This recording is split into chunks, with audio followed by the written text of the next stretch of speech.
Hello everyone. आज हम पढ़ने वाले हैं कारक।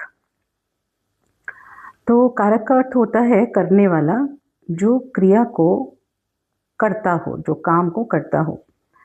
जब किसी संज्ञा या सर्वनाम पद का संबंध उसकी क्रिया के साथ जब जाना जाता है तो उसको कारक कहते हैं। और कारक को प्रकट करने के लिए जो चिन्ह होता है उसको कहते हैं विभक्ति।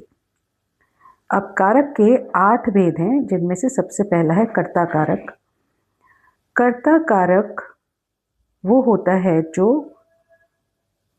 जिसने काम किया उसे बताता है। ये या तो सर्वनाम है या तो फिर वो संज्ञा है, दोनों में से कोई एक, संज्ञा या सर्वनाम। और इसकी जो विभक्ति होती है वो होता है ने। और ज़्यादातर इसका जो इस्तेमाल है वो किया जाता है भूतकाल में। जैसे राम ने पुस्तक पढ़ी, तो पढ़ी जो है वो भूतकाल को बता रहा है, इसलिए ये क्या होगा, भूतकाल। तो कर्ता कारक ज़्यादातर भूतकाल के बारे में बताता है। जैसे राधा ने नृत्य किया, श्याम ने पत्र लिखा, तो ये सब भूतकाल के बारे में है। कर्म कारक दूसरा कारक है। क्रिया का फल जिस शब्द पर पड़ता है उसे कर्म कारक कहते हैं। कर्म कारक का चिन्ह है को। जैसे राधा ने नौकर को बुलाया, तो को जो है वो बता रहा है कर्म किस पर, मतलब ये जो शब्द है इसका फल जो है वो किस पर पड़ रहा है। किसने बुलाया नौकर को? राधा ने बुलाया। तो ये जो होगा कर्म कारक होगा। वह पत्र लिखता है, मतलब पत्र लिखता है मतलब पत्र को लिखता है। तो अगर आप उसको उस वाक्य के मतलब को पूरा करेंगे तो आपको पता चलेगा कि वहाँ पर वो विभक्ति जो है वो इस्तेमाल हो रही है। तीसरा कारक है कर्ण कारक। कर्ण कारक का जो अर्थ होता है उसका मतलब होता है साधन, मतलब से। जैसे मैं कलम से लिखता हूँ, तो एक साधन हो गया, किससे आप उस चीज़ को इस्तेमाल कर रहे हैं। मैंने ग्लास से पानी पिया, तो ये एक साधन है। पानी पीना किससे हुआ? ग्लास से हुआ। तो जब हम किसी साधन को बताते हैं वाक्य के अंदर तो वो होता है करण कारक।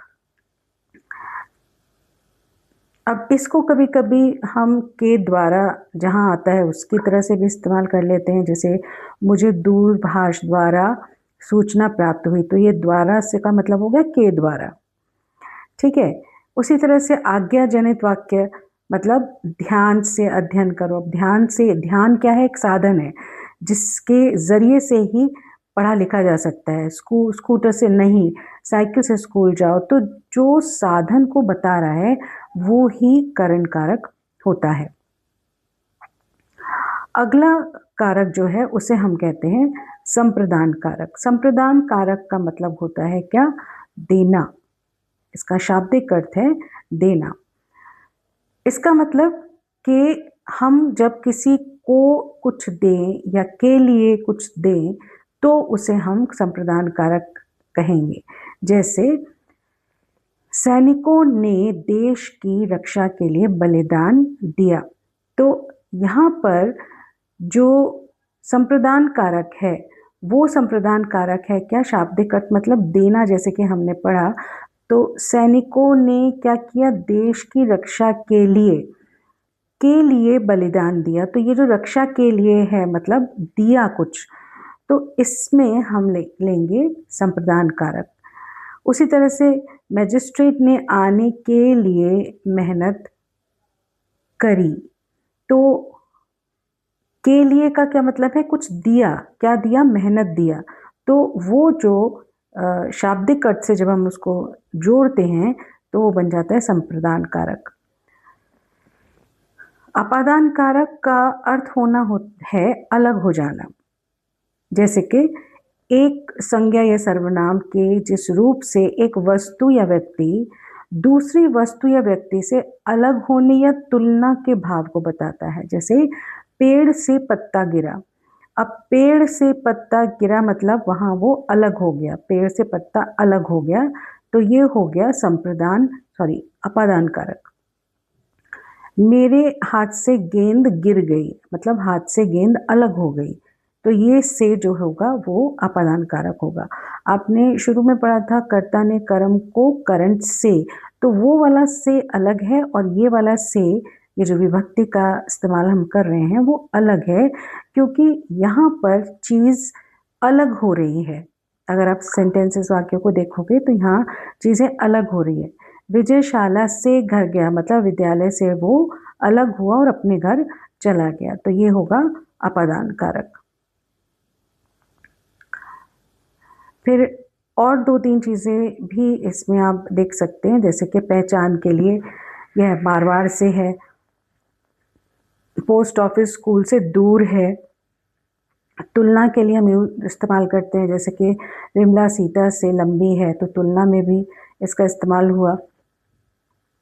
शिष्य गुरु से शिक्षा ग्रहण करता है, तो गुरु से शिक्षा अलग हो रही है और वो कहाँ तक जा रही है, शिष्य तक जा रही है, तो यहाँ पर भी हम अपादान कारक का इस्तेमाल करते हैं।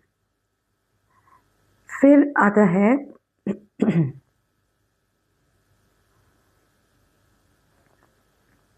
संबंध।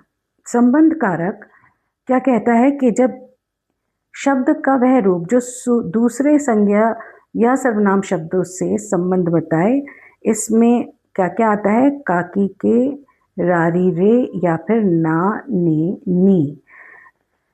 जैसे अजय की पुस्तक, किसकी पुस्तक थी, अजय की पुस्तक थी, तो संबंध बता रहा है किसका, अजय का पुस्तक के साथ संबंध बता रहा है, तो ये हो गया संबंध कारक। उसी तरह से अगर हम देखें कि विजय अजय का भाई है, तो ये का जो होगा ये एक रिश्ता बता रहा है, तो ये जो है क्या हो गया, संबंध बता रहा है, तो ये संबंध कारक है।